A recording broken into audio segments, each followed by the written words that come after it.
Assalamualaikum warahmatullahi wabarakatuh. Bersyukur kehadirat Allah Subhanahu wa Ta'ala. Alhamdulillah, sampai pada kesempatan kali ini Allah masih berikan kesehatan, kekuatan dan keimanan kepada kita sehingga kita bisa menyempurnakan ibadah Ramadan ini.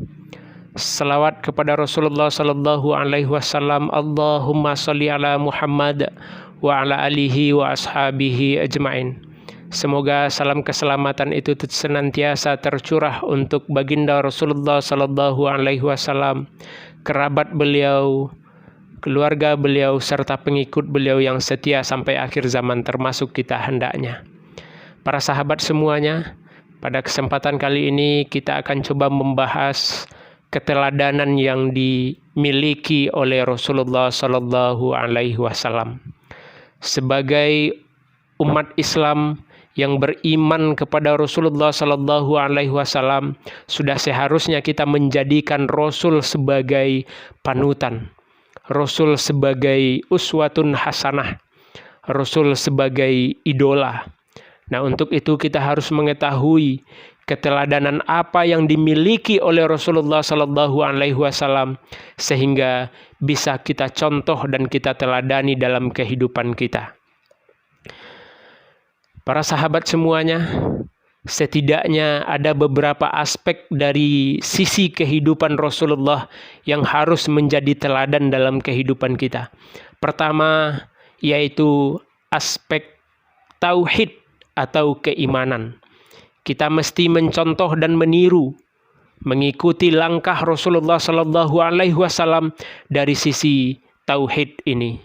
Seperti apa tauhid yang dimiliki oleh Rasulullah sallallahu alaihi wasallam, seharusnya seperti itu jugalah tauhid yang harus kita miliki. Memangnya seperti apa tauhid yang dimiliki oleh Rasulullah sallallahu alaihi wasallam? Kita ketahui tauhid atau keimanan yang dimiliki oleh Rasulullah sallallahu alaihi wasallam itu begitu kokoh, begitu mengkristal, begitu kuat, sehingga apapun intimidasi, apapun teror, apapun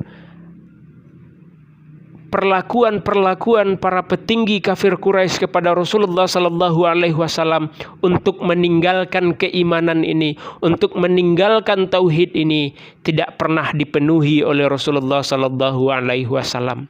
Sekalipun beliau begitu menderita untuk memperjuangkan tauhid ini, tetapi beliau tetap berfokus kepada inna sholati wa nusuki wa mahyaya wa mamati lillahi rabbil alamin.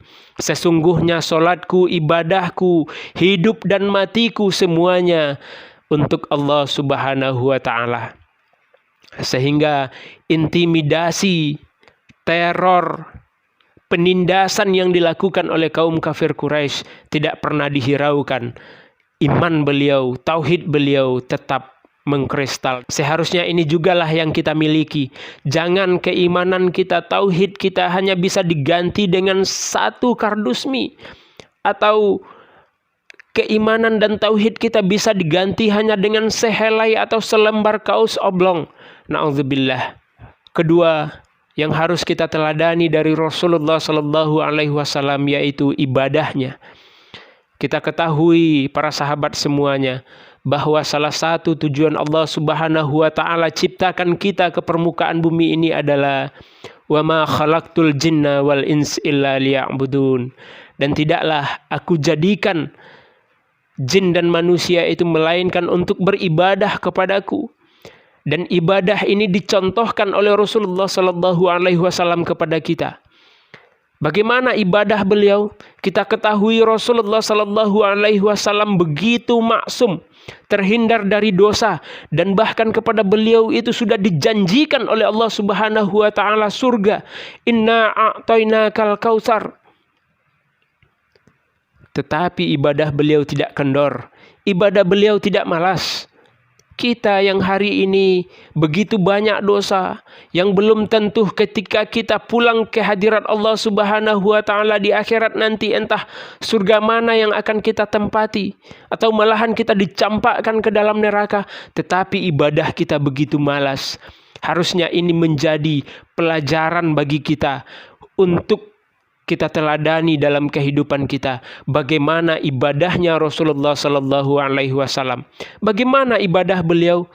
Saking lamanya ibadah beliau, saking khusyuknya ibadah beliau, sampai bengkak kaki beliau untuk bangun di tengah malam melaksanakan sholat sunnah qiyamul lail. Sholat sunnah, begitu sempurna ibadah yang dilakukan oleh Rasulullah Sallallahu Alaihi Wasallam.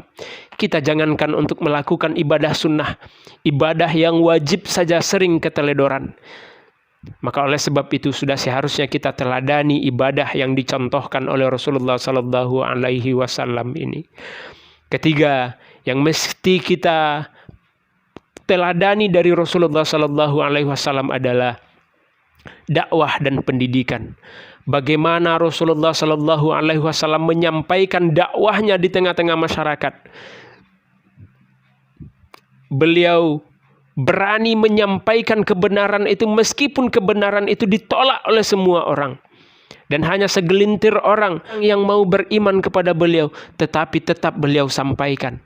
Meskipun beliau dicaci maki, dihina, ditindas, diejek, dan bahkan sampai ada yang menyoraki beliau dengan majnun, tetapi beliau tidak pernah berhenti dari dakwah.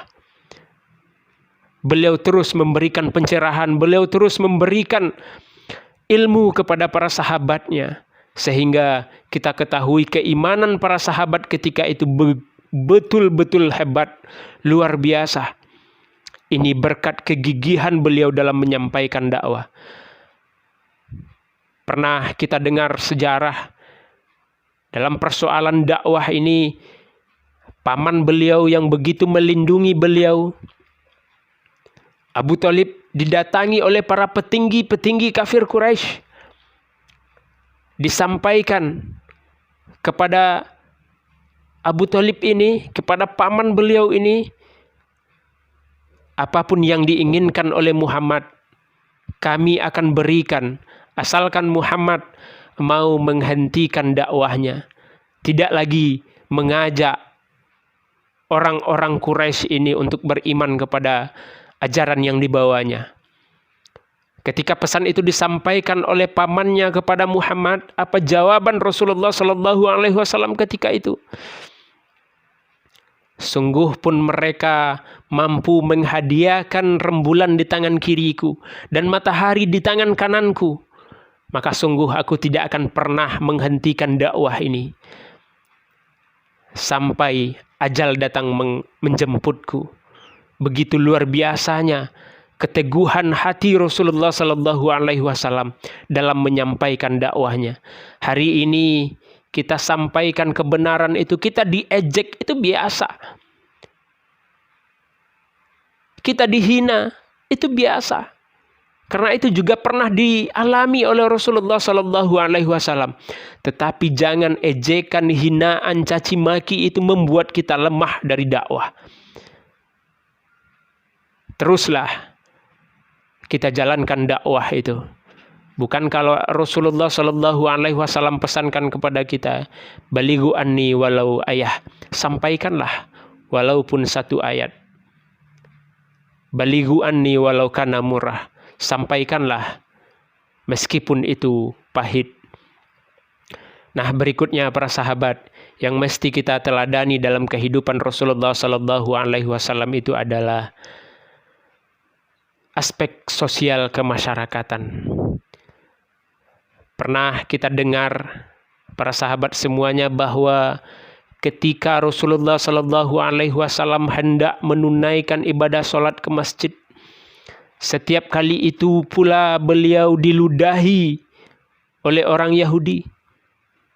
Mau berangkat, mau pulang diludahi. Tetapi 3 hari terakhir beliau tidak mendapatkan semburan ludah dari orang Yahudi itu. Maka beliau bertanya kepada tetangganya. Ternyata si Yahudi ini sedang sakit. Maka dibawalah makanan yang telah disiapkan oleh anak beliau dan datang ke rumah orang Yahudi itu.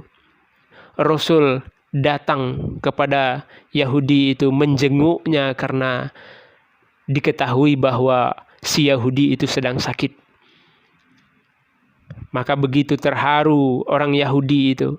Sudah 3 hari beliau sakit, tidak ada satupun orang yang datang menjenguknya. Ternyata orang yang pertama kali datang menjenguknya adalah orang yang dia selalu jahatin. Orang yang selalu dia sembur dengan air ludahnya.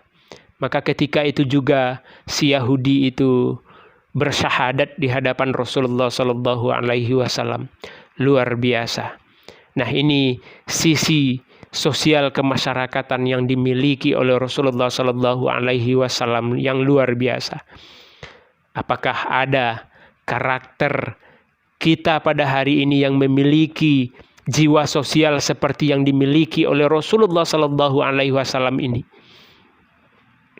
Setiap hari orang meludahi kita, tetapi ketika dia sakit, kita pula orang yang pertama kali menjenguknya.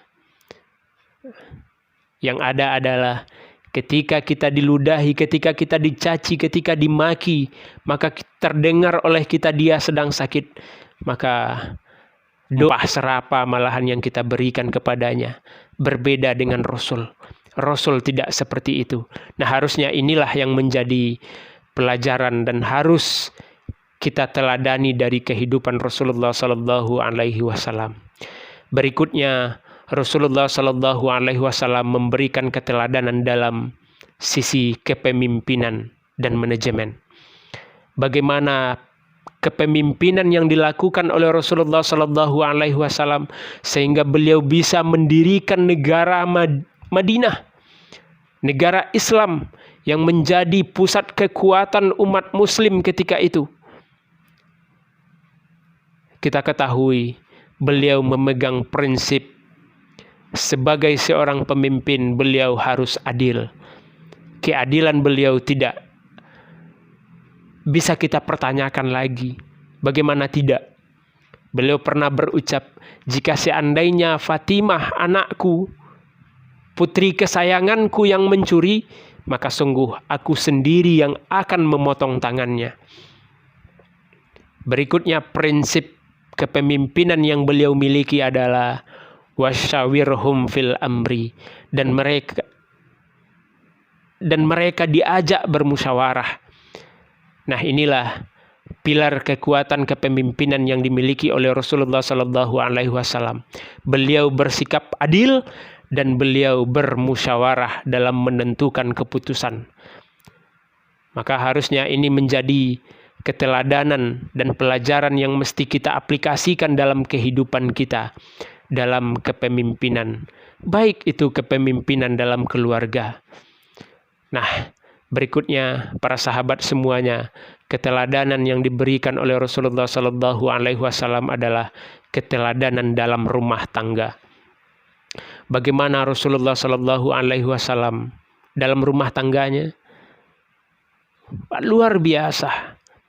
Anas bin Malik yang pernah hidup lebih kurang 10 tahun bersama beliau menceritakan, di dalam rumah tangga Rasul itu tidak pernah sekalipun selama 10 tahun itu terucap kata-kata kasar dari mulut seorang Rasulullah Sallallahu Alaihi Wasallam. Harusnya ini menjadi pelajaran bagi kita yang harus kita teladani. Seberapa banyak kata-kata kasar, cacian, makian, hinaan yang diberikan oleh seorang bapak kepada anaknya, yang diberikan oleh seorang suami kepada istrinya.